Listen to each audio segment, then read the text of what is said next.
Hey, thanks for coming back.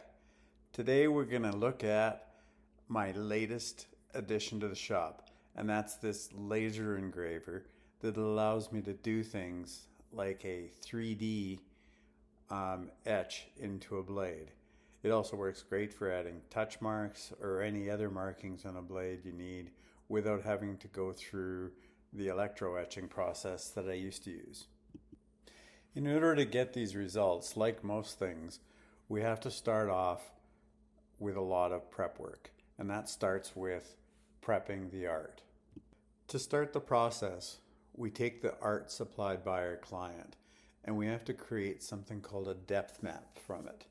What that means is we're going to add a bunch of highs and lows that'll actually engrave deep into the blade.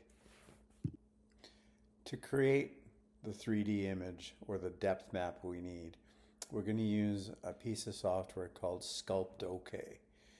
There is a free trial that comes with this, and you get 120 credits or something like that. It's pretty cheap for what it actually does.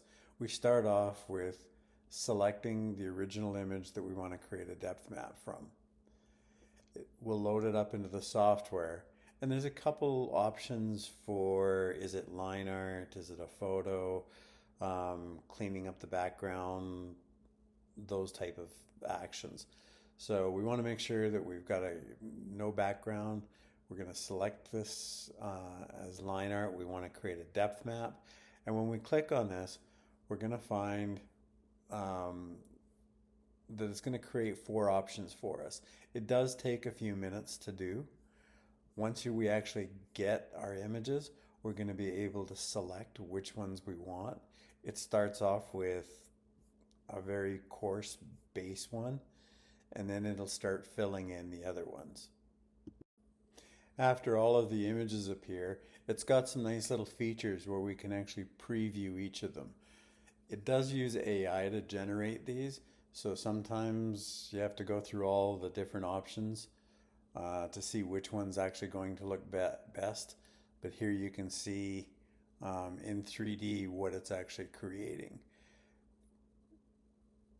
It doesn't charge you anything until you actually download the image. It gets rid of the watermark and everything else. So as we go through, I usually find number 3 in that panel tends to be the one that works the best for most of my images, but you can go through and see the different 3D maps that it does create.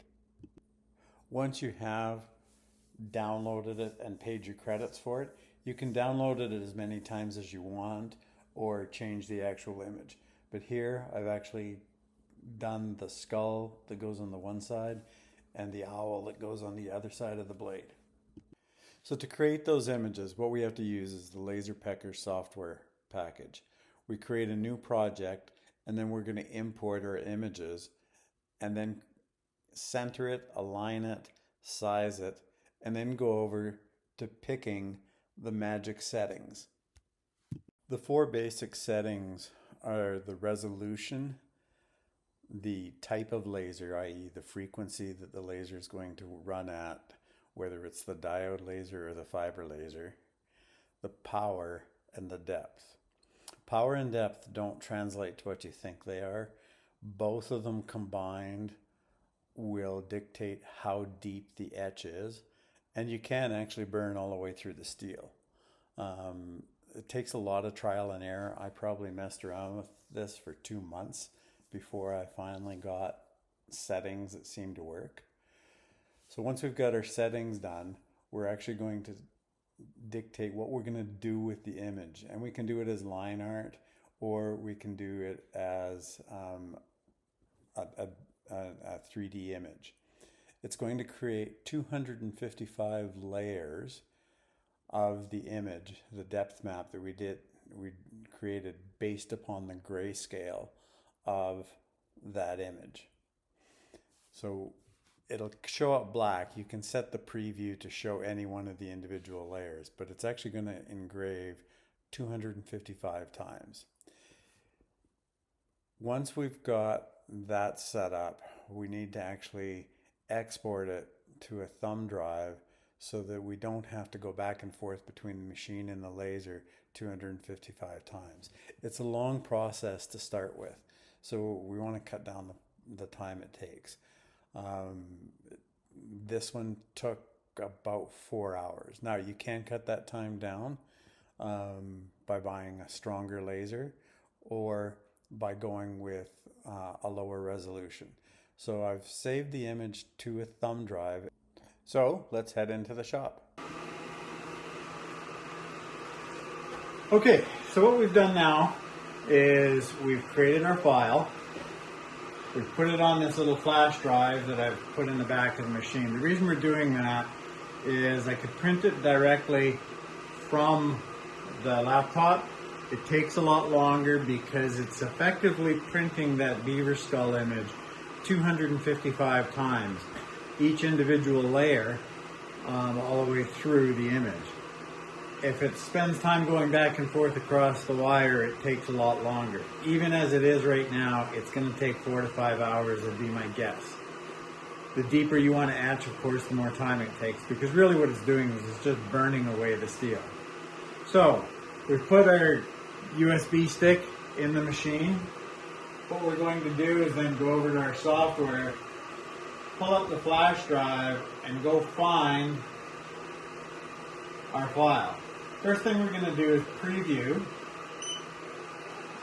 and what we'll see is it creates a nice little area that we're going to etch into. So we'll take our sample piece of steel. Let me just move the camera. And what it'll do is it'll create a blue outline where the beaver skull is going to be, and that's pretty yucky, but let's just clean it off. And we're going to put it in here, and we're going to just move it over to the edge in case I want to do some other stuff. It is just a test piece. So once we've got it centered, and you'll notice those 2 red dots, they're your focus dots. That's how you know your laser is in focus. So I'm going to move it down till they're a single dot. I'm going to put the cover back on, and I'm going to start lasering it. It's important that you don't look inside there. That's the pure way to go blind. So then I'm going to just simply say start. And what it's going to start doing is burning into the steel with the laser.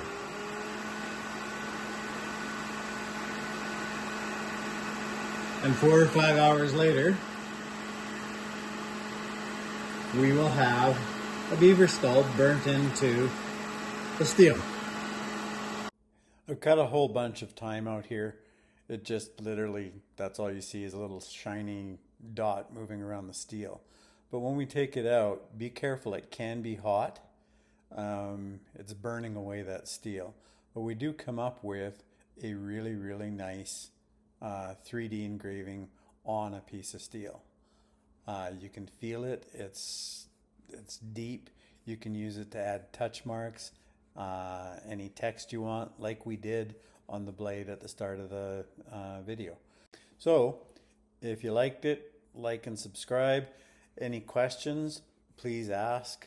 I know it sounds like magic a lot of the times, but you do come up with some really neat effects, including the text on the blade, my touch marks, and the insignias. Blacksmith, blacksmith, forge me a blade of the strongest steel, that when I strike my enemies, their wounds may never heal. Blacksmith, blacksmith of your blade, legends there shall rise, for the blade that you will forge for me will deliver us from the night, the night.